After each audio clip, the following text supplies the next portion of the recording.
Hi everyone, and welcome to another episode of the Collector Car Stories podcast here with CollectorCarCanada.ca. We run the Collector Car Stories podcast. We're starting them in earnest now. It's June of our second season. You're going to see them a lot more frequently now. I'll also remind you, we also run the Car Reviews podcast, where we review every single car that's offered available on our site. And I do remind you to like them if you like our videos. Subscribe to our list, be the first on your block to see them. And don't forget to share them with people whom you think might like them. So I'll introduce today's guest. Today we have my friend Martin Reid. I originally met Martin at none other than a cruise night in Mississauga back in 2021. So Martin, what the heck were you doing in Mississauga? And what is this event we're all about where we are today? Well, we missed the parade, first of all. Like, we've been setting up here, and probably about 50 great cars just roll by, and they're not going to be in the backdrop. But Mississauga. I'm a Mississauga resident, I'm city councillor in Mississauga, and a car guy. So we met.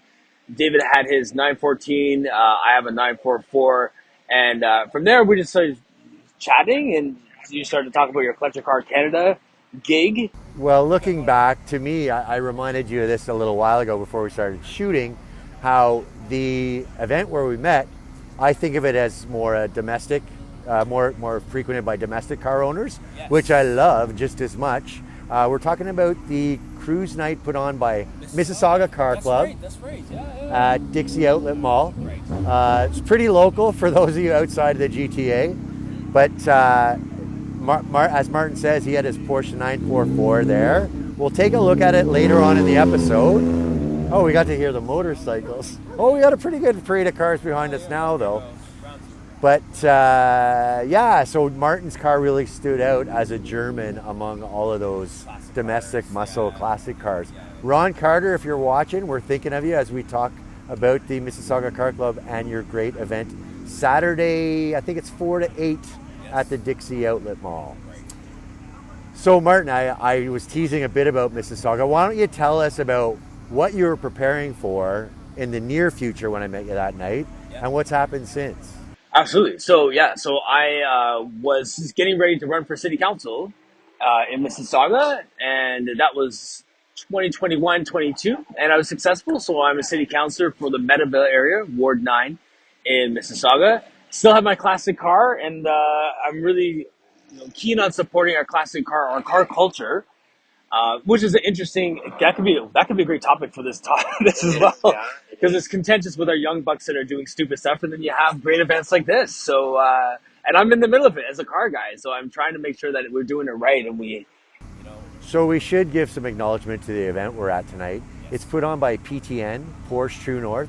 We're on the fringes of Porsche Center Oakville, just off the South Service Road along the QEW. And as Martin let out, we are both Porsche owners, but our cars are older.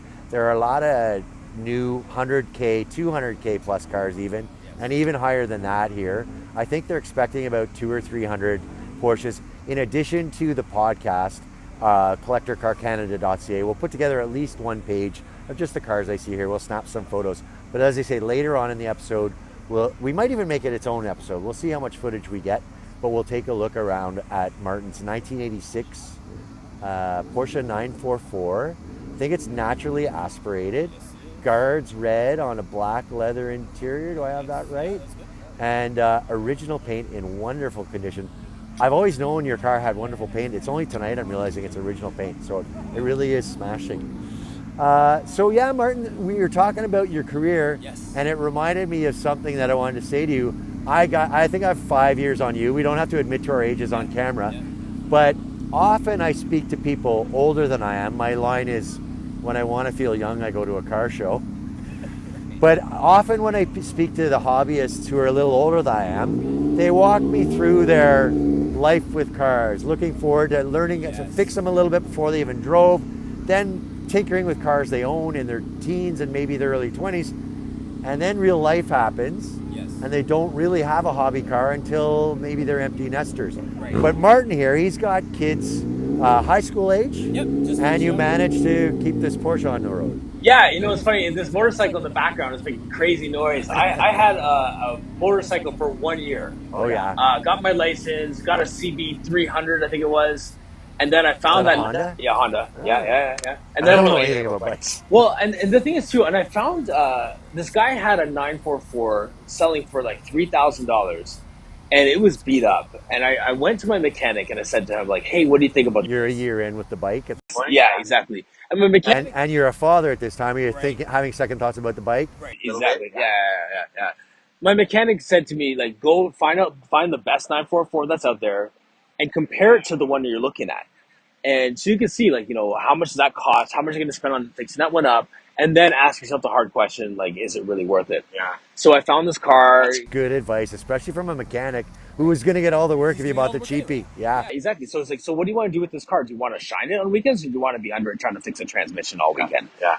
So I did that, and I found the car that I have now, and I, you know, full disclosure, I went to the guy and I said, I'm not looking to buy this. I just want to look at a car that's in mint condition because I'm looking at another car. How receptive was he to that? He's like, fine. He didn't let me drive it. He's like, there it is in the garage. You need to take it out of the garage for me. Yeah. And so I looked at it, and then I looked at the car that I was thinking about getting, and I was like, I talked to my dad, and like my dad loves cars as well. So this is one of those things where I wanted to get it young enough that we can kind of engage and do some stuff. That's really great. Yeah. So and he was like, we talked about it. I said, I kind of want to check out that car again. And then he brought it out of the drive. Took me for a drive in it, and it was like an adoption process. Yeah, this guy was just making sure that He wants it to go to the right new owner. Owned it for 12 years, drove it back to the golf course, and took it to Mantis. All the service has been done there forever. You know, so I think I know where you're going. I've known for a little while. I think I know where you're going with this story. Go on. Yeah. So that was basically it. So after that, So in the end, you bought the nice one. the nice one, yeah. And Did he let you drive it? he did, yes, yeah, fine. But that was might have been the third visit. Sat down at his kitchen table, heard the story from his wife. It was like literally an adoption process. Yeah, that's important to a lot of people, that their car goes to someone who's going to appreciate it and treat it well, maybe not modify it. We get that a lot with our sellers, actually. Of course, I can't guarantee who's going to buy their car, but the list of followers that we're developing, they're all car people. They're not really thrashers. Let's kick that over. I have like a social work background. Do you want someone working for you that can just like vet the families and make sure like a CAS type thing and make sure that this is a suitable family? Car aid services. Make sure that we're finding the right families for these cars. You better not put me on the spot on the camera though. We'll talk off camera about that. But so that goes back, I think, about 9 years since you got that 944. And I snuck a peek at the odometer today. Do you know how many kilometers you've driven it in 9 years? I think I bought it at 218 or 219. So you drive it 3,000 or 4,000 kilometers a year. So it gets its use. Yeah, good. Yeah, as I say, we'll take a look at it later and you'll see that it is tip-top condition. And it's funny too, I'm a bit of a conflict of interest because we'll sell anything that's interesting. And right now I'm working on a deal for a Ferrari, but a Porsche that's well kept and 30 years old with 200,000 kilometers isn't really high mileage, but a 20-year-old Ferrari with 20,000 kilometers is high mileage. Yeah, right. Yeah. So it is funny how they're different. This is so while I have the mic here, I just want to say I love the work that you're doing with your CollectorCarCanada. Thank you. You know, like this is something that like I'm following you, I'm cheering you on. I'm trying to find ways that if I had this like, you know, city gig, if I could work with you. If I didn't have to work, I would be totally good. Because funny, it's really great to hear that. I thank you for that. I'll tell you a little bit about the inspiration behind the business, but just today, another follower of the business, he's actually sold with us. He hasn't bought with us, but he has sold with us. He offered me out of nowhere, he's made us some magnets the size of a license plate with our logo on them. It was his idea. Yeah. He offered that to me, and it's really gratifying to have people supporting us like that, because we're starting small. I jokingly, behind every joke is at least a shred of truth. In the US, there's bringatrailer.com, there's carsandbids.com. Bringatrailer.com, it started out not selling cars, it started out as a forum for sharing Craigslist ads. And before they knew it, they had tens of thousands on their mailing list, and they thought, geez, we should sell the cars ourselves. We'll make some money. Yeah. So they started with a big following. Cars and Bids, the same thing. Doug DeMuro, whose name people will recognize, he was a YouTuber with over 2 million followers, and Cars and Bids got started. So talk about a shot in the arm. I was dumb and naive enough to start with zero. So we started small. I say this too about the development of the business. There have been a couple of online auction companies that have come to Canada and disappeared. Yes. Started after us and have disappeared. They spent way more money on promotion than we have, but the Canadian market either wasn't big enough for it or wasn't ready for it. By necessity, we've grown slowly because I'm financing this myself. I haven't raised any outside money, but just kind of by happenstance or just maybe I was a bit lucky in that we're growing slowly and we're making traction. And the traction we get is strong traction. It's not nothing followers on Instagram. Well, you know, the thing is too, people like you. And I think that's part of it, is that they want to see you succeed with this. Yeah. And that's why they're like, hey, look what I made. This is like, I'm always like, what's going on? How's it going? Sure, I'll be at that coffee. Yeah, I'll be on your podcast. The funny thing for me though is I was growing up, I was raised by a very sensible man. You talked about your father. My father was not into cars at all. Okay. He had a car as a utilitarian tool to get him to work and get the groceries and all that good stuff. I like to say he bought a new Pontiac every 4 years, whether he needed one or not. And I'm not talking Trans Ams. His last car was an 89 Bonneville, which was by far his nicest car in my lifetime. I got my license in an 85 Pontiac 6000 station wagon with crank windows and no air. But now I've lost my train of thought. But so I wasn't allowed to take the shop courses in high school. I had to take all the academic stuff, became an accountant, and I had a rewarding career doing that. One of my gigs was being the accountant at a small group of car dealerships, and that was my way of getting closer to the cars. And I realized within a few years, I was never going to run that place. And I fell back on my CA career, but the cars was always in me. And I should have stayed at Deloitte too, should become a partner, made $500,000. All my Deloitte colleagues right now are laughing because they're thinking there's no way they ever would have made him a partner. And they're right. But I work like mad, but I chase cars all day long. It's so great. Like, fighting with a website isn't the most fun thing to do, but I shot footage today at a BMW dealership. I shot sneak peek a 67 Camaro earlier today. I suppose that car will launch before this podcast does, so it's not that much of a secret. And now I'm at a Porsche dealership looking at all these Porsches roll in, and I'm glad I covered some American muscle because I don't really distinguish. I like almost everything. Yes, equal opportunist. Yeah. So tell us, maybe we talked a bit about your 944. We'll get more into it when we buy the car.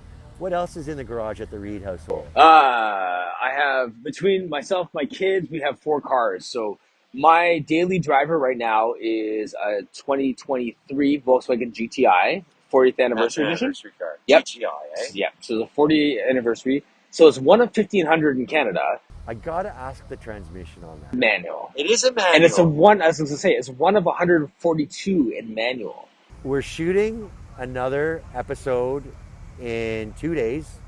I think it'll be launched after this one. We're going to talk to someone else about a GTI with a manual transmission. I think he lets his kids drive it, but he wanted to make a point of having a manual car while his kids were still at home, so they learned to drive. So I don't want to say too much about what we're going to talk about there, but do the kids like the manual? They do. Yeah. My 19-year-old has driven my 944 as well. Okay. Yeah. So that we have that. We have a 2018 Volkswagen sports wagon, so the Jetta wagon. Sure. All-wheel drive or 4Motion, and the kids have a 2000. That one's got to be automatic. The wagon. That was automatic. Yeah. It was just fun. It's almost a little break though. I mean, like it's it was just fun. And then the Jetta is a 2009 Jetta 2.5. Right. Yes. So I tell the kids it's a half of a Lamborghini or R8 Audi. Yeah. 2.5 liter 5. So that's what the kids basically drive. Do you have 2 kids with licenses? All 4 kids, blended You family. have 4 kids. Yeah, it's a blended family. So Oh, I see. Okay. So yeah, so the All four are of driving age? only two of them live at home right I now. see. So yeah, so all four of the drivers in the house. Four of the Alright. drivers. So I think that was 3 VWs in addition to the Porsche. Was that right? Yes. So a lot of guys with Porsches all start out with VWs. Yeah. Did you start out with VWs as a kid? VWs, yep. Had a 2000 TDI. Actually, no, we started with Volvos. Actually, started yeah. Volvo. First was a Volvo, Had a couple then of went those, Honda, then had a Honda Civic, and then got my GTI. Went from there. So I've had a bunch of. I started TDI, Jetta Turbo diesel. Turbo diesel. Yeah, so love the Volkswagens. Had an Audi in there as well. Oh, So, yeah, okay. yeah. So you like the Germans. And it's Volvo's Swedes, of course. It used to be, now it's Chinese. But yeah, this is good. So yeah, interestingly, we've got more than I was expecting. As I say, this event is organized by Porsche True North. I was expecting almost exclusively Porsches. Maybe we'll walk down the line with the camera. Maybe we'll make that into an Instagram post. But just looking down the line of cars here on the street, there's lots of Porsches. I think I see a modern Camaro. I see a Type R Integra. I see a nice Mercedes R107 SL, and there's a Maserati Coupe, and there's a Rolls Royce right closest to me. And then looking back, I see an Alfa, a couple of BMWs, but lots of almost exclusively imports, but not necessarily all Germans. Yeah. So Martin, you've been to one of these events before. I dropped in late to one before. What are we in for? You know, it's just a fun time. People just love to get this close to some of their dream cars, and the back lot with just the Porsche out there is just fantastic because you'll see everything from, actually there's no 914s here. No 914s. When's the last time you saw a 914? Yours, I think, yeah. 5 years ago. On Classic Car Chit Chat. Yeah. We should. I'm glad you mentioned that. I was thinking we should mention Classic Car Chit Chat. That's a channel elsewhere on YouTube. It's a friend of ours named Kevin who produces a video a week about. It's a little different from this podcast. He focuses in on one owner and one car. And Martin and I have been lucky enough to be interviewed with. I've been on a few times, but the Porsche wars, I'm keep trying to get some more views on mine to beat you. Oh yeah, I'm way ahead. I think with both of mine. I think. How many you got on your 944? I got to double check. Well, it's funny because this channel doesn't get near the views Kevin does. I was gonna say, well, I have 16,000 views, but my channel here doesn't get that many views. But no, Kevin does quite well with that, and he's not a car industry, that's not where he makes his career. For him, it's pure hobby. He jokes that he gets the odd $3 check from YouTube. So he's in it for the love of the game. He owns, I think it's a 1973. It's definitely an MGB. So he likes the Brits. He's lived in England before. So Kevin, if you're watching, hello. Thanks for featuring. Shout out to your leather gloves when you drive your car as well. That's right. Yeah. But for those watching, take a look at Classic Car Chit Chat. Kevin does a really great job.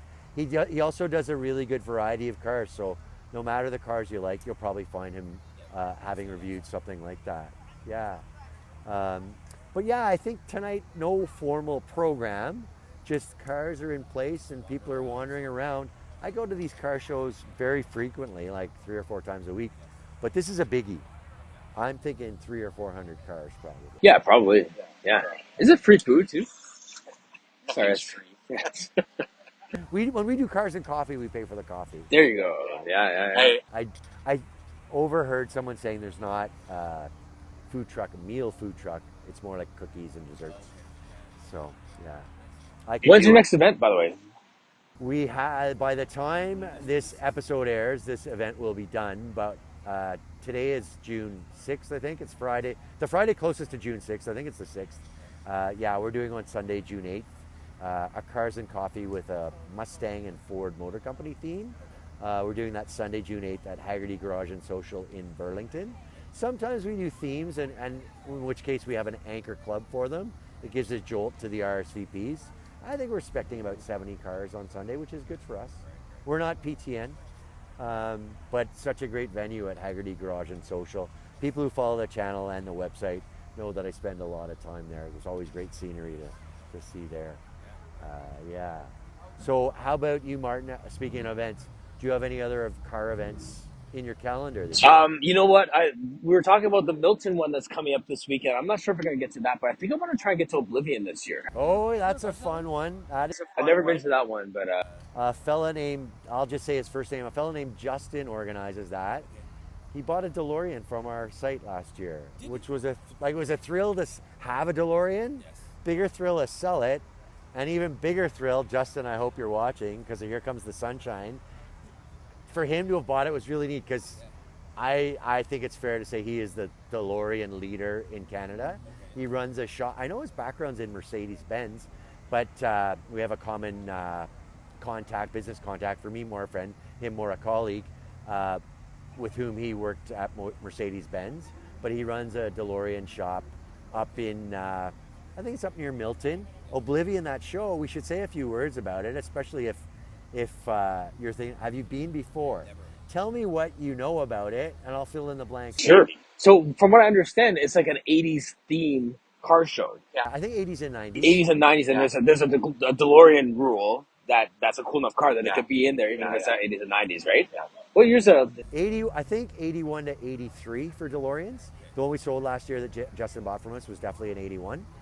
I mean, that car's a story in and of itself.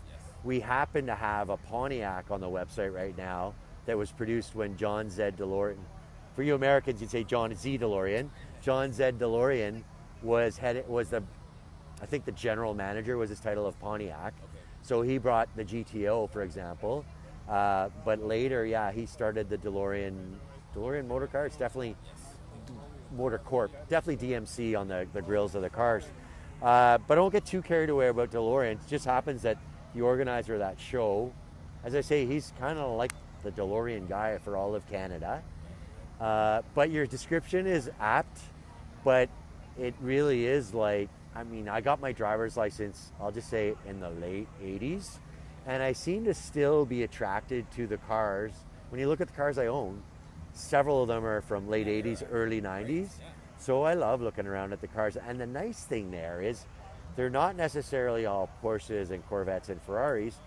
There are everyday walks of life cars from that era that you never see, most of them in near mint condition. I love that. Honestly, when I see like a 1979 Honda Civic in mint condition, that's like. Do you ever go to the West Coast? No. If you ever go to the West Coast, it's something I really appreciate. As soon as I get there, even in Vancouver, you see Hondas that are 40 years old. Of course, the engines will run forever, and they don't get eaten up by the salt in Vancouver. So, like, people are still using an 89 Civic Si as a daily driver. With 350,000 kilometers, it looks fine. Right. Yeah, maybe the paint's a little sun bleached, but not rusty. Like, I drove cars from that era here. So an 89 Civic Si by 1999. You can see the floor when you're driving. The quarter panels rust just behind the back wheels. Right. Every single one. Yeah. But yeah, you're in for a treat if you make it to Oblivion. I went last year. It was one of 3 shows I went to that day. We advertised with the Ontario Jaguar Owners Association. Mike Perry, you and I have to do something like this pretty soon. You said you'd do it, but it was their concours that same day. So I started at the Hamilton Warplane Museum with my Jaguar. I have to pronounce it like that as a member of the club. And I drove the Jag. It's an 88, so it was period correct for I watched that episode. Oblivion. Oh, thank you. And then, on Classic Car Chit Chat. That's right, Kevin did profile that car. And then that evening there was a weekly cruise night in Vaughan, the Universal Cruisers. Check out our events page on CollectorCarCanada.ca. You'll see all 3 of those events and many, many more if you're looking for fun car events. You should watch this podcast more to just find out what else is happening in the world. Like, you're really just putting everyone I out. don't know if much is happening in the world that I talk about, but I sure talk a lot. So there's a neat looking 993 Cabriolet.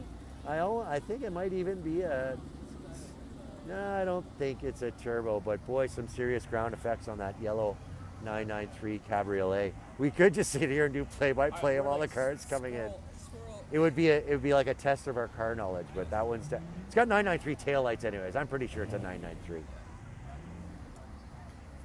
So yeah, Martin, is there anything else you want to do for the sit-down portion of our episode? I have on my mind to go hit up your car. I want to do a little tour of it. At the same time, though, I don't want to monopolize all your time at. No, this is.